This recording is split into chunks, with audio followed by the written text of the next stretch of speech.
안녕하세요. 오늘도 사연살롱을 찾아주셔서 감사합니다. 저는 얼마 전 돌싱이 된 30대 여자입니다. 대개 사람들이 그렇듯 저 역시 얼마 전까지만 해도 이혼료 꼬리표를 달고 살게 될 줄은 꿈에도 몰랐어요. 저와 남편은 5년 전 본사 직원과 외주업체 직원으로 만났어요. 당시 전 건설 관련해서 홍보실에서 근무하고 있었죠. 홍보 브로셔 작업을 외주업체에 맡기게 됐는데 그 업체가 바로 남편이 다니던 광고회사였어요. 남편은 직장에서 꽤 능력을 인정받은 사람으로서 저희 회사 전담을 맡게 된 거죠. 외모가 뛰어나거나 특별한 매력이 있는 사람은 아니었어요. 오히려 사람들 사이에 있으면 자연스레 묻히는 평범한 타입이었죠. 사실 제 이상형은 아니었어요. 그래서 처음엔 신경조차 쓰지 않았습니다. 그런데 말이죠. 마음에 틈이 생기면 쉽게 흔들리나 봐요. 당시 전 사귀던 남자와 헤어진 지 얼마 안 돼서 마음이 공허한 상태였거든요. 남편은 그 틈을 타고 들어왔어요. 소영씨, 이거 한번 써볼래요? 저번 미팅 때 보니까 손목이 안 좋은 것 같던데 이거 마우스 패드 위에 대고 쓰면 손목에 무리가 덜할 거예요. 남편은 미팅 때마다 저에게 소소한 것들을 선물했어요. 돈으로 환산하면 그게 얼마나 되겠어요. 하지만 그 선물에는 하나같이 절 배려하고 염려하는 마음이 담긴 거라 저도 모르게 그 사람한테 관심이 가더라고요. 그렇게 시간이 흘러 마지막 미팅 날이 됐어요. 전 미팅 장소로 향하면서 내심 그 사람의 고백을 기대했어요. 그런데 도착해보니 남편은 없고 다른 직원이 나와 있는 게 아니겠어요? 가슴이 철렁했어요. 설마 그동안 나 혼자 착각했던 거야? 회의가 끝나고 텅 빈 회의실에 혼자 남았는데 저도 모르게 눈물이 났어요. 속수무책으로 마음을 연 제가 바보 같았거든요. 그때 회의실 문을 열고 남편이 들어왔어요. 소영씨, 다행히 여기 계셨네요. 제가 너무 늦어서 안 계시면 어쩌나 걱정했는데. 이거 소영씨가 갖고 싶다고 했던? 소영씨, 지금 울어요? 순간 전 남편 품으로 달려들었어요. 왜 이제 와요? 다시 못 보는 줄 알았잖아요. 창피함도 모르고 아이처럼 엉엉 울었죠. 남편은 그런 절 아무 말 없이 꼭 안아주었고요. 그날 이후 남편과 저는 정식으로 교제를 시작했어요. 그렇게 2년 정도 지났을 때 우리는 결혼을 결심했죠. 하지만 그 전에 남편에게 밝혀야 할 게 있었어요. 자기야, 나 자기한테 할 말이 있어. 사실은 나 다니는 회사 말이야. 거기 오너가 우리 아빠야. 남편은 놀란 듯 잠시 말이 없었어요. 생각지도 못한 일이었겠죠. 평사원인 줄 알았던 제가 오너 딸이라니. 침묵이 이어지자 저는 덜컥 겁이 났어요. 우리 집이 부담스러운 건가? 설마 헤어지자고 하는 건 아니겠지? 침묵이 이어지는 동안 전 별의별 생각을 다 했어요. 그런데 남편의 반응은 예상 외였어요. 자기야, 그 얘긴 우리 엄마한테 비밀로 하자. 응? 왜 그래야 되는데? 아무래도 엄마가 불편하실 것 같아. 그치만 어차피 알게 되실 거잖아. 알게 되더라도 우선은 비밀로 해줘. 부탁이야. 남편이 워낙 간곡히 부탁을 하길래 저는 그러기로 했어요. 그리고 그땐 시어머니가 다른 사람들과 달리 욕심도 없으신 소박한 사람인 것 같아 오히려 좋더라고요. 아빠와 단둘이 살고 있는 저와는 반대로 남편은 홀어머니 밑에서 자랐거든요. 어머님은 보험 설계사 일을 하며 홀로 아들을 키워내셨어요. 그래서인지 남편은 어머니 말이라면 자다가도 벌떡이에요. 주변 사람들은 그런 남편을 세상 둘도 없는 효자라고 칭찬했죠. 그런데 그거 아세요? 세상에 둘도 없는 효자는 세상에서 가장 최악의 남편감이라는 거. 그때까지만 해도 전 그걸 몰랐어요. 자기 부모한테 잘하는 사람이니까 처가 부모한테도 잘하겠거니 했죠. 시어머니는 수수한 동네 아주머니 같은 인상이었어요. 제가 손발이 찬 걸 어떻게 아셨는지 생강차를 보내주시며 여자는 몸이 차면 안 된다고 걱정해 주셨죠. 어려서 일찍 엄마를 여의고 모정에 굶주려 있던 전 그런 시어머니의 배려에 감동을 받았고 앞으로 잘 해드려야겠다고 생각했어요. 남편 쪽이 한참 기울어지는 결혼이었지만 아버지께선 제 뜻을 이해해 주셨고 그렇게 우리는 양가 반대 없이 결혼을 하게 됐어요. 그런데 신혼여행에서 돌아오는 날 사건이 터졌어요. 저희 친정아버지가 중소기업 오너인 걸 예식장에서 친척들을 통해 알게 된 시어머니는 자신을 속였다며 방금 신혼여행에서 돌아온 아들을 현관에 들어서자마자 뺨을 때리셨어요. 그것도 며느리 앞에서 말이에요. 그날 저와 남편은 시어머니 마음을 풀어드리려고 여독이 쌓인 몸으로 쫄쫄 굶은 채 밤새 안방 문 앞에서 빌었어요. 그리고 그 일이 있은 지 얼마 뒤 시어머니는 여러 개의 보험계약서를 제게 내미시곤 친정에 가서 사인을 받아오라고 했어요. 크게 사업을 하시는 분이니 이 정도의 계약은 해줄 수 있는 거 아니냐면서요. 이게 다 저희 친정아버지를 위한 거라나요? 하루라도 빨리 계약을 해야지 더 나이 들면 보험 가입도 안 된다고 어찌나 닥달하시던지. 전 하던 설거지도 놓고 친정에 가야 했어요. 하지만 결혼 후 처음 친정집을 찾은 딸을 보며 반가워하시는 아버지 앞에 선뜻 계약서를 내밀 수는 없었죠. 그대로 계약서를 가지고 돌아왔어요. 그리고는 시어머님께 사실대로 말씀드리고 죄송하다고 했죠. 그렇게 일이 잘 끝날 줄 알았는데 그날 밤 남편과 막 잠자리에 들려는데 시어머니가 벌컥 방문을 열고 들어오셨어요. 그러곤 다짜고짜 남편의 뺨을 또 때리셨어요. 남편은 영문도 모르고 맞으면서도 연신 죄송하다고 손이 발이 되도록 빌었고요. 전 시어머니의 살기도든 모습에 겁이 나서 아무 말도 못하고 서 있었죠. 네가 이 애미를 얼마나 업신여겼으면 이제 가 시집온 며느리가 나를 지 부모한테 보험이나 팔아먹는 파람치한으로 뭐냐? 딸 자식 떠나보내고 큰 집에 덩그러니 남은 사돈양반 걱정돼서 그런 내 마음을 장사치 속셈으로 알아? 아이고 내 팔자야. 이런 꼴 보려고 내가 자식을 키웠나. 당신 엄마 말이 사실이야? 이리 와서 빌어. 당장 무릎 꿇고 엄마한테 빌란 말이야. 남편은 강제로 절 끌어안치곤 시어머니께 빌라고 강요했어요. 낯선 상황에 겁에 질린 전 무조건 빌었죠. 시어머니 앞에서 무릎 꿇고 빌며 당장 가서 사인을 받아올 테니 오해 푸시고 용서해달라고요. 제가 철이 없어서 어머님 깊은 뜻을 잘 몰랐다고 다 제 잘못이라고 말이죠. 그랬더니 시어머니 표정이 확 달라지며 얘 아가, 네가 그러면 내 체면이 뭐가 되니? 이 늦은 시간에 네가 계약서를 들고 친정에 가봐라. 사돈어른께서 어떻게 생각하시겠냔 말이다. 꼭 내가 널 들볶아서 등 떠밀려 온 것처럼 보일 것 아니냐. 마침 내일이 토요일이니 애비랑 같이 가서 하루 자고 오는 걸로 하면 자연스럽잖니. 넌 왜 이렇게 영리하질 못해 배울 만큼 배운 애가. 결국 어머님 계획대로 다음날 남편과 전 친정으로 향했어요. 가는 길에 남편이 그러더군요. 어제는 미안해. 이래서 당신 집 형편 숨기고 싶었는데 여보 정말 미안해. 고개를 푹 숙인 남편을 보자 그동안 이 남자가 어떻게 살아왔을지 훤히 보였어요. 그래서 더 가엾게 느껴졌어요. 친정아버진 저희 내외가 하루 지내러 왔다는 말에 무척 기뻐하셨어요. 그런 아버지 앞에 전 수십 장에 달하는 보험 계약서를 내밀었죠. 아버진 아무 말 없이 사인해 주셨어요. 어찌나 죄송한지 전 고개를 들 수 없었죠. 그러지 마라. 안 그래도 보험을 몇 개 들어둘 생각이었다. 사돈께서 이렇게 신경 써주시니 오히려 고맙구나. 감사 인사 전해드려라. 그렇게 저희 친정아버지로부터 다량의 보험 계약을 따낸 시어머니는 한동안 별 문제 없이 잘해주셨어요. 하지만 그 후로도 크고 작은 일들이 있을 때마다 시어머니는 제가 보는 앞에서 남편에게 폭언과 폭력을 행사하셨고 그 상황을 차마 지켜볼 수 없었던 전 친정으로 달려가 돈이며 시어머니가 원하는 모든 것들을 시집에 퍼나르기 시작했죠. 그런 악순환은 얼마 전까지도 이어졌어요. 그런데 전 세계 경제 불황으로 환율이 요동치면서 주로 수입 자재를 사용하는 저희 아버지 회사가 휘청거리기 시작했어요. 아버지께선 자신 소유의 부동산과 증권을 정리해 하청업체에 대금을 지불하고 직원들 월급부터 챙기셨죠. 하지만 이미 기울어진 회사는 회생 기미가 보이지 않았어요. 그래도 끝까지 회사를 살려보려 사방팔방으로 뛰어다니시던 아버지는 음주운전 차량에 치여 교통사고를 당하셨습니다. 아버지 의식이 돌아오기도 전 회사는 결국 다른 업체에 넘어가 버렸어요.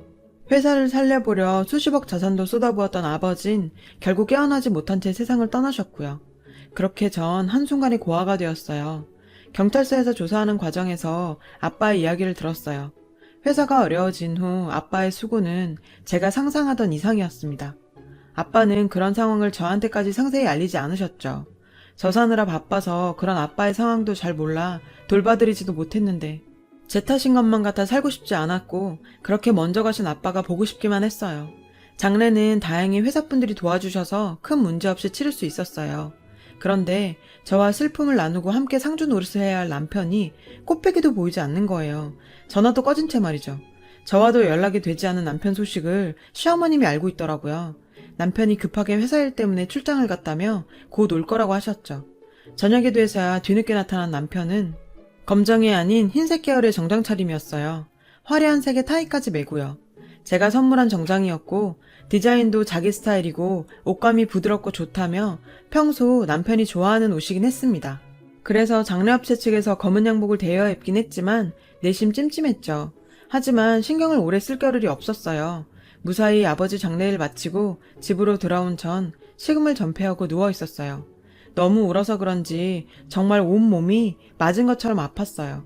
그런 상황에선 제가 살림을 돌보지 못하니 어머님이 집에 같이 계셨어요. 평소 같으면 제가 아픈 꼴도 못 보시는 시어머니지만 상황이 상황인지라 별 말씀 안 하시더라고요. 정신없이 누워있다 목이 말라 물을 마시러 주방으로 나왔어요. 그런데 방에서 통화 소리가 들리는 거예요. 며느리, 내쫓아야지. 없어, 개털이야. 부자가 망해도 3년은 간다는데 이건 뭐. 그건 그렇고 저번에 우리 아들 선본 거 말이야. 그쪽에선 왜 말이 없어? 맘에 든대? 애들은 이번 주말에 만나기로 했다더라고. 아유, 걱정 마. 곧 이혼 서류에 도장 찍어. 지가 부모가 있어, 돈이 있어.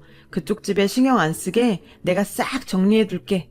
이번 혼사만 잘 되면 옷이 문제야. 명품백도 하나 사준다 내가. 그러니까 제가 친정아버지 장례 지내는 동안 남편이란 작자는 시어머니랑 짜고 선을 보러 나갔던 거예요. 그날 장례식장에 입고 왔던 굳이 제가 사준 그 양복을 입고 말이죠. 사람의 탈을 쓰고 어떻게 이럴 수가. 시어머니는 원래 그런 사람이라고 쳐도 어떻게 3년을 살을 썩고 살아온 남편이 저한테 이럴 수 있죠? 생각 같아선 당장 안방에 뛰어들어가 시어머니랑 단판을 짓고 싶었지만 그래봤자 저한테 좋을 건 없겠더라고요. 어차피 이렇게 된 거 제대로 준비해서 못돼 처먹은 모자한테 한 방 먹어야겠다는 생각뿐이었어요. 주말이 되자 남편은 거래처와 약속이 있다며 외출 준비를 했어요.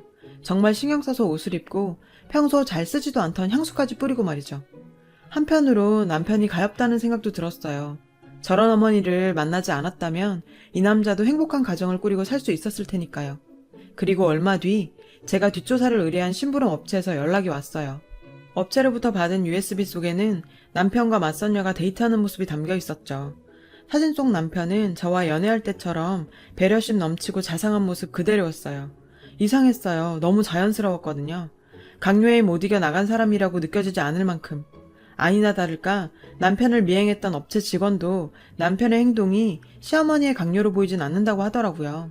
현재 남편과 맞선녀는 진지하게 혼담이 오고 가는 사이로 이미 상견례 날짜까지 잡혔다고 했어요. 약간의 추가금을 더 낸다면 상견례장 내부에 녹음기를 설치해 줄 수 있다고요. 하지만 현행법상 당사자가 포함되지 않은 녹취는 재판에서 유효하게 사용될 수 없으니 잘 생각해보고 결정하라더군요. 전 서둘러 전화를 끊었어요. 미칠 것 같았어요. 내 남편도 우리가 함께했던 시간도 그 어느 것도 이제 믿을 수 없게 됐으니까요. 생각해보면 결혼 전 저를 딸처럼 대해주셨던 거나 남편에 대한 시어머니의 욕설과 폭력 등 이 모든 게 다 연극이었던 거예요. 절 자신들 뜻대로 몰아가려는 의도된 연출이요. 그동안 날 기망하고 내 아버지 재산을 곶감 빼먹듯 빼먹은 이 땡만도 못한 것들. 당장이라도 죽여버리고 싶다는 생각뿐이었어요. 하지만 그러기 위해선 일단 참아야 했죠. 그리고 디데이가 됐어요. 시어머니와 남편은 점심 약속이 있다며 각각 핑계를 대고 집을 나갔어요. 전 미리 정리해둔 짐가방을 들고 집을 나섰죠. 그리고는 신사동 근처의 한정식집으로 향했어요. 그것도 우리가 결혼 전 상견례를 했던 곳이에요. 로비에서 남편 이름을 대고 남편 이름으로 예약된 방을 안내받았어요. 그 방에 문을 열고 들어가 보니 상견례가 한창 진행 중이더군요. 남편과 시어머니는 절 보자 귀신을 본 사람처럼 놀랬어요. 어머, 엄니, 여기서 뭐 하세요? 여보, 당신은 또 여기 왜 있어? 거래처 약속 있다더니 이분들이 거래처 분들이야?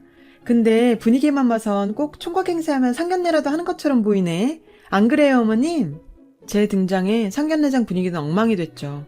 남편의 얼굴은 터질 것처럼 빨갛게 달아올랐고 시어머니는 이런 상황에서도 잔머리를 굴리려는지 누나를 굴려댔죠. 전 맞선녀 부모 앞에 남편과 제 결혼 사진을 내려놨어요. 이 사람들이 어떤 사람들인지 아세요? 중소기업 사장 딸인 저랑 결혼해서 우리 집 돈 다 빼먹고 제 아버지 돌아가시자마자 며느리 내쫓고 세장가 들려는 인간 말종들이에요. 그러니 따님 신세 망치기 싫으시면 지금 돌아가시는 게 좋을 거예요. 맞선녀 측 부모는 모자를 향해 쌍욕을 퍼붓곤 딸을 데리고 방을 나갔어요. 그러자 남편이 본색을 드러냈죠. 미련한 곰인 줄 알았더니 100년 묵은 여우였네. 그래, 이왕 이렇게 된 거 다 얘기하지 뭐. 나 네 아버지가 뭐 하는 사람인지 알고 일부러 너한테 접근했어. 그래서 뭐? 알고 보면 나도 피해자야. 니네 집 재력 누리며 평생 떵떵거리고 살려고 했는데 망해버리네. 아니, 장인어른도 그래. 회사가 휘청하면 내 돈부터 챙겨야지. 그걸 회사에 꼬라 박아? 제정신이냐고. 그러니 바닥에서 죽지. 뭐? 말 다 했어? 거지근성 못 버리고 처가에 빌부터 살려는 주제에 그 더러운 입으로 감히 우리 아빠를 들먹여? 돈 앞에서 천박하게 어쩜 네 엄마랑 똑같니? 모자지간 아니랄까봐. 재활용도 안 되는 이 쓰레기 같은 인간아. 얘, 너 미쳤니? 머리가 어떻게 된 거야? 끈 떨어진 연주제에 어디서 까불어? 불쌍해서 봐주려고 했더니 아주 눈에 뵈는 게 없지? 글쎄요. 누가 불쌍해요? 모르시나 본데 당신이 우리 아빠한테 강매한 보험 그거 수령액이 얼만지는 아세요? 주말 사망 특약이니 뭐니 옵션을 얼마나 걸어놨던지 보험료 많이 나간 만큼 지급액도 상당하더라고요. 그렇게 돈 좋아하시는 분이 어떻게 보험금을 놓치셨대요? 눈앞에 돈 쫓느라 정작 큰 건 못 보셨나 봐요. 어머니, 암튼 어머님이 크게 설계해 주신 덕분에 17억 받았어요, 저. 뭐? 17억? 너 설마 그 돈을 혼자 쓰려는 건 아니지? 나 아니었으면 그런 큰 돈 어림도 없다 너. 얘 아가, 세상에 너한텐 가족이라고는 우리밖에 더 있니. 지난 일은 지나가게 하고 우리 앞으로 일만 생각하자. 서운한 게 있었다면 마음에 담지 말고 풀어. 내가 다 받아주마. 정말요? 안 그래도 제가 너무하는 거 아닌가 걱정했는데 어머님께서 그렇게 말씀해 주시니 마음 놓고 풀게요. 저 이제 어머니 며느리 그만할래요. 저 사람이랑 이혼할 거고요. 위자료 소송도 할 거예요. 그래서 당신들이 나한테 한 짓 하나도 빼놓지 않고 돈으로 쳐서 받을 거예요. 증거는 있고 뒤밟은 사진 몇 장으로 위자료가 가능해? 아, 그래서 준비했어요. 여기. 오늘 이 자리에서 있었던 모든 내용이 담긴 녹음기예요. 제 목소리까지 생생하게 담겼으니 증거 채택에도 문제 없겠네요. 그리고 저 이미 소송도 걸었어요. 아빠 회사 고문이셨던 김 변호사님이 그러시는데 이런 상황이면 이혼 위자료는 물론 저희가 아빠한테 회사 차린다고 빌려간 돈이랑 시어머님이 시시때때로 빌려갔던 급전까지 다 받아낼 수 있다고요. 저희 아빠가 사업가는 사업가였더라고요. 그동안 당신한테 빌려준 사업 자금, 어머니께서 빌려가신 급전까지 하나도 빠짐없이 장부에 기록해 놓으셨더라고요. 빼도 박도 못하게 말이에요. 어머니, 저 이 정도는 해도 되죠? 결국 시어머니는 뒷목 잡고 쓰러지셨고 그 와중에도 남편은 혼자 살겠다고 제 앞에서 무릎을 꿇고 설설 기더라고요. 이게 다 엄마가 꾸민 짓이라고 자긴 정말 날 사랑한다고 눈물 콧물까지 짜면서 거짓말 하는데 정말 끝까지 최악이었어요. 전 요즘 이혼 소송부터 위자료 청구 소송, 사업자금 반환 소송까지 법원 문턱이 닳도록 뛰어다니고 있어요. 하지만 3년간의 결혼 생활을 돌이켜보면 적어도 지금이 그때보다는 수백 수천 배는 행복하다고 자신해요. 며칠 후면 위자료 소송 결과가 나올 거예요. 변호사님 말씀이 액수가 문제지 승소는 걱정 말라고 하더군요. 네, 많이 받으면 좋긴 하겠죠. 하지만 그보다는 사람의 마음을 가지고 장난치는 인간들은 결코 해피엔딩을 맞을 수 없다는 걸 법원 판결을 통해 똑똑히 보여줬으면 하는 마음이 더 커요. 이렇게 사연을 적다 보니 속이 시원하면서도 한편으론 허망하기도 하네요. 부디 여러분께서는 사랑에 속는 일 없이 행복하시길 바래요. 지금까지 긴 글 읽어주셔서 감사합니다. 여러분, 사연 댓글에 응원과 현명한 조언 부탁드려요. 좋아요와 구독은 저에게 큰 힘이 됩니다.